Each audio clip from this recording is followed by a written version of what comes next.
Hamı gülür üzüme, içimi gören yok. Derdimi danışmağa yanımda qalan yok.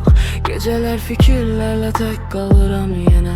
Sanki bütün yollar bağlanıp üzüme. Sessiz çığırtılar var kalbimin içinde. Bin sual dolaşır beynimin içinde. Benimle bir adım gelen olmadı hiç. Yorulsam da dayanmadım bu çetin geçidde. Hiç kim anlamır beni. Sözlerim kalır yarım. Hamı beni tanıyır ama bilmir hiç dünyamı. Hiç kim anlamır beni. Geceler geçir sessiz. Bir ümitle yaşayıram. Belki sabah olar farklı.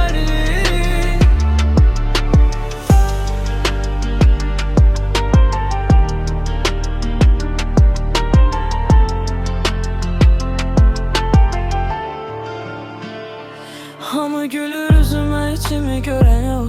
Derdimi danışmağa yanımda kalan yok. Geceler fikirlerle tek kalıram yine. Sanki bütün yollar bağlanıp üzüme. Sessiz çığırtılar var kalbimin içinde. Bin sual dolaşır beynimin içinde.